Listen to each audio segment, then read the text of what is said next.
Audible presents this Brilliance audio production of Quantico Rules by Riehl. 1. I was a liar a long time before I hooked up with Dr. Paul Chen. Good enough at it to fool my bosses for years, but now they'd changed the rules. At long last, they were getting serious. Now they had a brand new machine, and suddenly I didn't stand a chance. Or so Dr. Chen was telling me during our regular Monday afternoon session at his biofeedback clinic in Georgetown. "This is not about self-confidence alone, Mr. Monk," he said. "If it were, you would not need me at all. You have mastered a few tricks to manipulate the polygraph, but that means nothing anymore." In the darkened office he kept too warm, the doctor sat at his desk console, while I lay in a leather recliner a few feet to his right, my stockinged feet hanging over the end, as they always did. Aromatic smoke curled from a smoldering stick of incense in the corner of the room, and a cone of light from the high-intensity lamp on his desk dramatized Chen's gaunt face and the gray chin whiskers that made him look like Fu Manchu. His hushed voice and stilted Chinese accent added to the illusion. "Polygraphy," he continued, "is a science of emotion.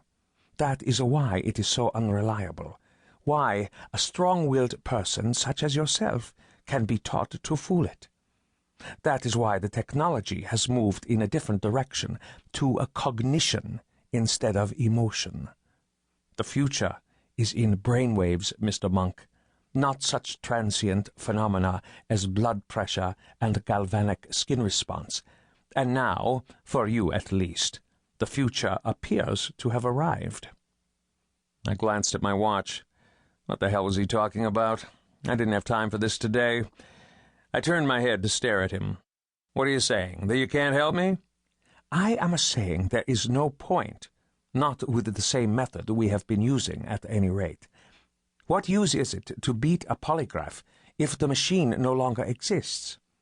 Why learn to use a slide rule in an age of computers?" The back of my neck began to burn. "You wait till now to tell me this?" "It would have been a waste of time until I knew you better. If you had not made such progress with the traditional test, there would have been no hope you could beat the new one." I nodded, but time was wasting, and I didn't give a damn about what he thought I could or couldn't do. Whatever it was, I'd get it done. "There's no test that can't be beaten," I told him. "I'm paying you to show me how, not to tell me why not." He smiled, his lips parting a centimeter or so, his uneven teeth gleaming in the weird lighting. "I cannot recall a more determined client, Mr. Monk. I, too, have little interest in excuses. Perhaps we should get started." "What are we talking about, time-wise? I've got a 6 o'clock flight out of BWI, at least an hour of paperwork to clear up back at the office before I can leave for the airport. I'll only be gone overnight. Maybe it would be better to try this tomorrow when I'm not so pushed." He shook his head. "You cannot leave. We must not stop just because you are in a hurry, because your level of stress is high. Just the opposite, as a matter of fact. If you cannot learn to do this with your stomach clenching and your neck rigid, you will be lost. But once you can, their instruments will be useless against you." I opened my mouth to argue, but closed it again as I admitted he was right. That when it finally happened, I'd be grateful for his insistence.